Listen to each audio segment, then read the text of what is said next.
নমস্কাৰ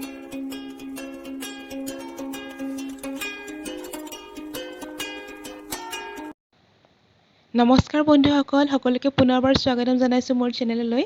আজি মই চিকেনৰ এটা টেষ্টি আৰু অতি সহজতে বনাব পৰা ৰেচিপি লৈ আহিছোঁ। আহকচোন চাওঁ কেনেদৰে বনাইছোঁ।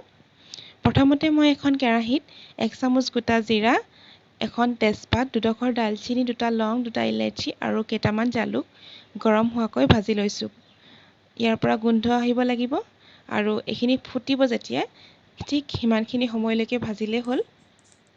আৰু চাওক এইখিনি ফুটিব ধৰিছে। এইখিনি সময়লৈকে মই ভাজি লৈছোঁ আৰু এতিয়া এইখিনি মই নমাই ল'ম। আৰু এইখিনি মই নমাই লৈ যেতিয়া ঠাণ্ডা হ'ব তেতিয়া মই ইয়াৰ খুন্দি ল'ম এইখিনি। আৰু মই ইফালে লৈছোঁ এটা ডাঙৰ চাইজৰ পিঁয়াজ, এটা বিলাহী কাটি লৈছোঁ, অলপমান পদিনা লৈছোঁ, 2 চামুচমান জোখৰ আদা নহৰু খুন্দি লৈছোঁ, এটা কেঁচা জলকীয়া, 2টা শুকান জলকীয়া লৈছোঁ। আৰু এইফালে আধা চামুচতকৈ অলপ কম হালধি, 1 চামুচকৈ ধনিয়া আৰু ৰেড চিলি পাউডাৰ লৈছোঁ আৰু জোখমতে লৈছোঁ নিমখ। আৰু এইখিনি মই গৰম মছলাখিনি খুন্দি লৈছোঁ, একেবাৰে মিহি হোৱা নাই। আৰু ইফালে চিকেন মই লৈছোঁ আধা কেজি। এইখিনিত মই প্ৰথমতে দি দিছোঁ মছলাখিনি, গুড়ি মছলাখিনি দি দিছোঁ আৰু দিছোঁ খুন্দি লোৱা গৰম মছলাখিনি আৰু কাটি থোৱা পিঁয়াজ মই গোটেইখিনি দি দিছোঁ। আদা নহৰুখিনি দি দিছোঁ, পদিনাখিনি দিছোঁ, বিলাহী আৰু জলকীয়া দি দিছোঁ আৰু দিছোঁ একেবাৰে শেষত 4 টেবুলস্পুন জোখৰ তেল। মই ইয়াত মিঠাতেল দিয়া নাই। আৰু এইখিনি ভালদৰে মই সানি ল'লোঁ আৰু এনেদৰে সানি প্ৰায় এইখিনি আধা ঘণ্টামান সময় আমি থৈ দিম। আৰু আধা ঘণ্টাৰ পিছত মই এইখিনি একেবাৰে কম জুইত বঢ়াই দিম আৰু পুনৰ ঢাকনখন লগাই দিম। আৰু এইখিনি আমি প্ৰায় ঢাকন লগাই লগাই সিজাম কম জুইত। এয়া চাওক গৰম হ'বলৈ ধৰিছে আৰু এইখিনি সময়তে মই ভালদৰে এবাৰ লৰাই দিম। একেবাৰে সহজ, জাষ্ট ঢাকন লগাই লগাই সিজালেই হ'ল একেবাৰে কম জুইত।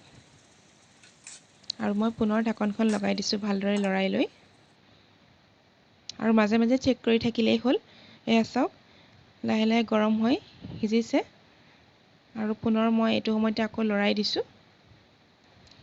এতিয়া আৰু একো কাম নাই, জাষ্ট লৰাই থাকিলেই হ'ল মাজে মাজে। এয়া চাওক এইখিনি সময়তে বিৰাট ধুনীয়া গোন্ধ এটা ওলায়। আপোনালোকে ঘৰত এবাৰ ট্ৰাই কৰি চাবচোন, তেতিয়া গম পাব বহুত টেষ্টি লাগে খাবলৈ। আৰু বিশেষ কোনো কামেই নাই, জাষ্ট লৰাই থাকিলেই হ'ল। গোটেইখিনি বস্তু যিটো আমি আগতে মিক্স কৰিয়ে দিছোঁ, গতিকে বেলেগ একো কাম নাই আৰু। আৰু এয়া চাওক পানী ওলাই, পানীবিলাক শুকাইছে, লাহে লাহে তেল ওলাইছে। লৰাই থাকিব নহ'লে আকৌ লাগি ধৰিব। আৰু এতিয়া তেল যিহেতু ওলাইছে, এইটো সময়তে মই আলু 2টা দি দিছোঁ। আলু নিদিলেও কথা নাই, আমি যিটো আলু লাগেই আৰু সেইটো কাৰণে মই আলু দি দিছোঁ 2টা। আৰু পুনৰ ভালদৰে লৰাই আকৌ ঢাকন লগাই সিজিবলৈ দিম।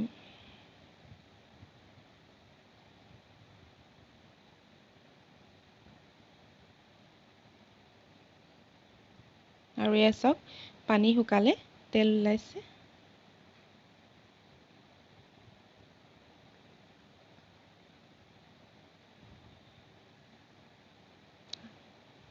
আৰু এনেদৰে মই ঢাকন নলগাকৈ অলপ মই লৰাই লৰাই সিজাই দিছোঁ। আৰু যিহেতু লাগি ধৰাৰ নিচিনা হৈছে আৰু আলুখিনিও সিজিব লাগে, গতিকে মই ইয়াতে অলপ গৰম পানী দি দিছোঁ। আৰু গৰম পানীখিনি দি ভালদৰে লৰাই দিছোঁ আৰু পুনৰ আমি ঢাকন লগাই সিজিবলৈ দিম।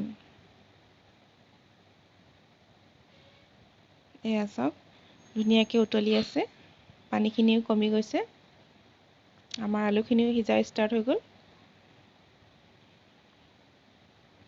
আকৌ মই ঢাকন লগাই সিজিবলৈ দিম। এইখিনি যিহেতু মই অলপ গ্ৰেভি কৰিম, গতিকে মই আৰু অলপ পানী এড কৰিম। এইটো আপুনি ড্ৰাই কৰাতকৈ গ্ৰেভি কৰি খালে বেছি টেষ্টি হয়। আৰু এয়া চাওক মই পুনৰ পানী অলপ দি দিছোঁ, যিহেতু পানী একেবাৰে শুকাই গৈছিলে। আৰু এইখিনি পানী মই ইমান জোখতে দি দিছোঁ আৰু পিছত মই পানী নিদিওঁ।